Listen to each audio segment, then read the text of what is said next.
Hi guys, how's it going? I was thinking, besides building videos of little instruments like cigar box guitars, what else could I make as videos for you? And I was thinking, okay, for all the newbies out there, everyone who is interested in building instruments, maybe cigar box guitars, maybe other instruments, whatever, I was thinking it might be interesting for you to make videos, and this will be episode 1, today's episode. I'd like to show you things that I just found outside the house. Might be things that are just laying around on the street, things that I took out of garbage containers, unbelievable things you can find, and that I might use in future builds. I'm not 100% sure, but I want to explain you my ideas that I have of, hey, what can I take that I found outside in front of houses, people throwing stuff away. So it's really, a lot of times it's just garbage that I found, random pieces, random things. Also, these episodes are no particular order. Whenever I find new things, I will film it. Also, I will film it outside to show you what I got. Okay, so I start today with the Beach Mountain shortboard.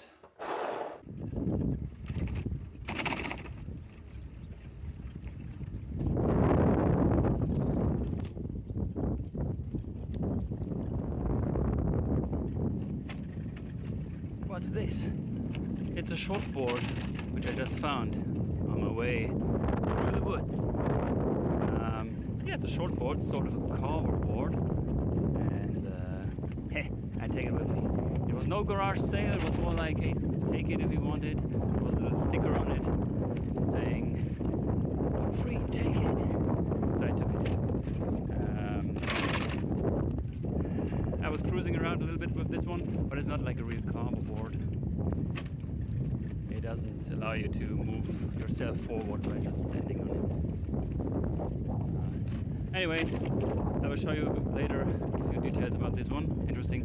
And this one will get transformed into a guitar later on.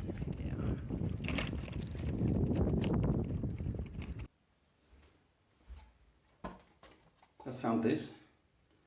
And to explain you a little bit of what I think I might be doing with this one, I will draw on the board. Let's go.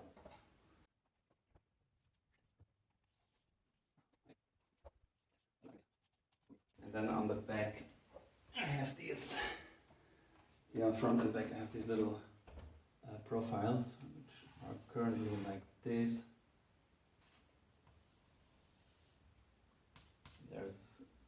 It's screwed in. Quite a few people have built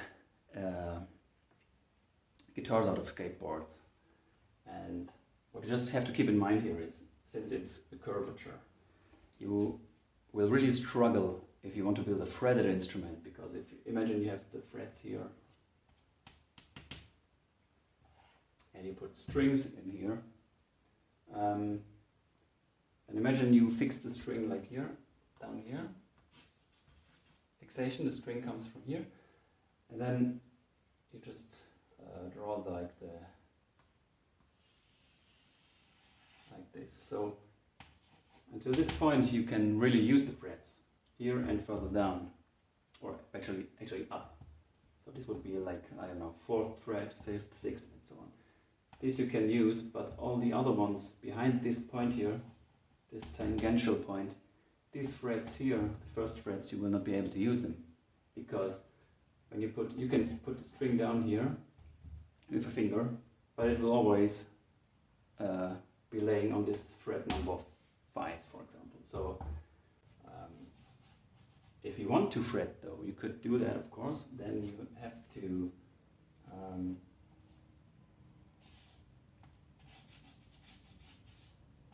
put like a little block, like a piece of wood, for example, here on the front. And then to create the flat surface, you need a piece of wood here, maybe a piece of wood here. Okay, and then on top you have your fretboard like this. Just keep that in mind. It makes sense when you see it. Just create a straight surface.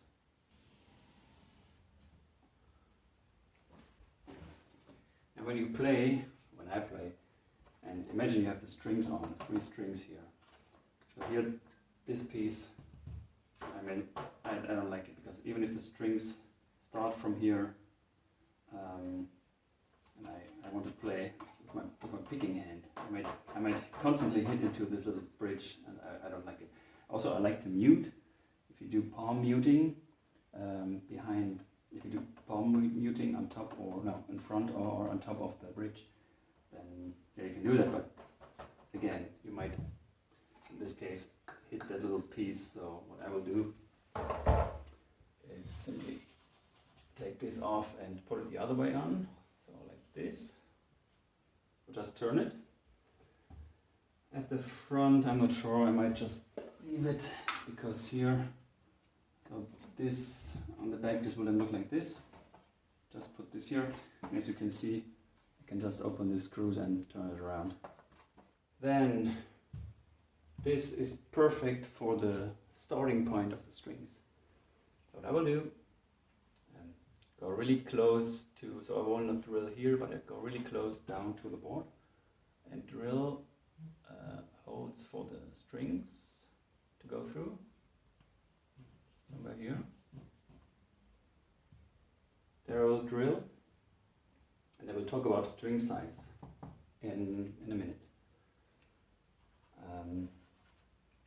And then I will put a bridge somewhere, yeah, really close to the back, of course. I don't know, a little bridge, something here, like this. No, a bit higher. Okay.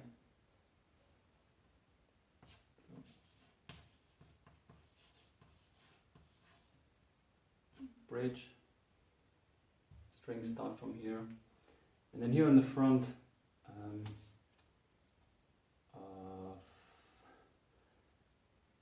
let's see, you have to have this same level as here, the bridge, so I will maybe drill in here, drill holes in there. Then you can imagine the string, it starts here, goes to my bridge, and then it goes all the way there. As you can see, of course, in the middle of the board we will be closer to the wood itself, but we have just to make sure that the bridge is high enough so that we have always enough room here between the string and the board itself. So this is the board and this is the string. And then here you have the opening, drill holes, and then on the front, I don't know if I have enough space. Let's see. I could drill a hole. Maybe I use like an extension piece. Let's just say I will use an extension piece like this. Maybe a little block of wood or something, and make a little extension piece, and there I drill holes so that I can install my tuners there, my tuner mechanics. So that goes down here through this hole to the tuner. Tuners. Right. If it's just a standard skateboard, I'm lucky to have these little bridges. But if you just have a classic skateboard, yeah, put something there, a little hinge or something where you can pull the strings through. You put a bridge somewhere here, and then don't forget where you want to place your pickup. So I'm thinking, since I bought a lot of piezos, put the piezo like here.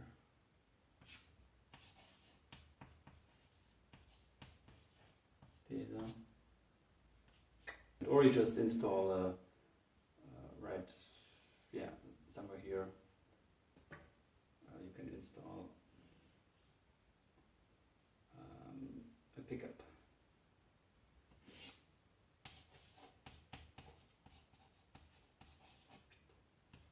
There, this box. And just make sure that you're really close to the strings. You can install a pickup there, a humbucker, or any other classic pickup would also work. So I will go for this piezo version since I have a lot of piezos laying around. I got a piezo right here. It's a 35 millimeters diameter. 35 millimeters, so it's roughly 1 inch and 3/8, 1 3/8 of an inch. So it's a relatively large diameter for a piezo. So I might just put it here in here. When you have a large piezo, it's good because its sensitivity is higher compared to a smaller diameter. Of course, the area is larger, so it gives you a higher output when the strings vibrate compared to a smaller piezo. So it can help you to reach a higher volume or a better signal to noise quality, signal to noise ratio. And then something like this, maybe a little block which should cover at least the inner diameter, your active piezo, this inner diameter here. It should at least cover this area. So imagine you have a block like this, put it on there, and then on top you form a little bridge. The strings sit on top of the bridge, and like this you make sure that you press fully on this diameter. Now one last thing, something that I was wondering when I built the first guitar. I used something like this. I used a flexible hinge for the string catch. I just want to show you which diameter you can use or have to use. So I have a couple of strings here, like here. I'll show you the regular strings, okay? Electric guitar, let's say it's regular. You will find regular, you will find heavy, you will find light strings. But I will just talk about the regular ones. So on the back you find the string gauges. The string gauge is nothing else than the diameter of the string. 0.046, and usually you just say 46 gauge. And this is nothing else than the value in inches, so 0.046 inches. Okay.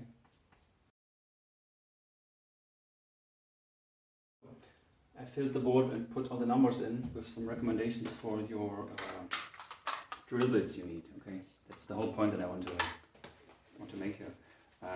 So of course this is just an example of the strings that I have at hand. Regular strings for the guitar, E, A, and D. So the first 3 strings, and then the bass. There are also thicker ones. I have seen my E string here from this 4-string set. The E string is 0.105 or 105 gauge. I've seen the thicker strings. It can go up to like 120 gauge, 125 gauge, maybe even larger than this. So this is just an example. Anyways, you can easily calculate the needed diameter of your drill bit by looking at these numbers here when you buy the strings. Okay, they usually noted like here on the back for here. You see the thickest string, the E string, A, D, G, and this is 0.105 inches or 105 gauge. The largest string in my set, the E string, the largest one is 46 gauge or 1.2 millimeters. That means if you have a 1 millimeter drill bit, it will not be sufficient to put the string through the hole if you want to drill it. So in that case, if you use classic guitar strings, I recommend you to get a 2 millimeter drill bit, 2 millimeters, or 1/16 of an inch would also be sufficient. 1/16 of an inch is 1.6 millimeters, and it's still larger, gives you a larger hole than what the strings are in the diameter. For the bass strings, if you want to use a heavier strings, if you want to create a little bass, keep in mind that the strings are much thicker. In my example, the E and the A string are 2.7, 2.2 millimeters. So the 2 millimeter drill bit will not be sufficient, and that's why I also bought this. I bought this little set here because I have 2, 3, and even 4 millimeters of metal drills. Just keep that in mind. So this E string here, this one, it's 52 gauge. Okay, so 0.052 This is 25.4 millimeters for 1 inch, so it gives me 1.3 millimeters. So this is 1.3 millimeters in diameter. So let's just say you use this. You don't have any drills, you don't care about this either. Just use a string, okay. Put the string in, and you pull. And now here, what we have, and I also had the same, I was lucky on the first guitar, on the slide guitar I built. 4 millimeters for these strings. They are, you see it here, there is just right to hold this end piece of the string. I got lucky on my first guitar build. I didn't even think about this before. So if these holes here are a bit larger than this end piece, yeah, then it will not work. What you can do though then, either, and I've seen this hundreds of times, if the hole is larger, you just put a little nail through here. So you have to get nails that just fit this diameter. So put a nail through there, and then the nail prevents this from going through your little hinge, for example, or like this piece. If you don't have a nail that fits inside, then you just do it like this. You push the string in, and then you just make a little, how's it called? You just go back, because this will, as you see here, this will fit through this opening. The string goes through there. Now I just pull. It will be held in place if you do it like this. I don't really like this. I think it looks weird. And also, if you have sharp edges here, I would be a little bit afraid of ripping the string apart. Alright, so just keep that in mind. I just wanted to share this information with you because I was not so sure at the beginning. And that is it. That was the first episode. Happy building. So next time you see an old skateboard laying around somewhere with broken wheels, but still intact board, just use it. So I hope you can get something out of this episode and further episodes. I hope you like it. I hope you get inspired by this. This is the idea. And yeah, more episodes will follow because I have lots of other things, tiny parts, bigger parts, boxes, cardboard boxes, little straps, all kind of things. I want to show you this to if I can, to help you being more creative in your instrument builds. That would be awesome. So let me know if you have other things. If you have other things that you might have found or that you might have bought for an instrument, would be happy to hear about this from you. All right then. Again, I say happy building and see you guys soon.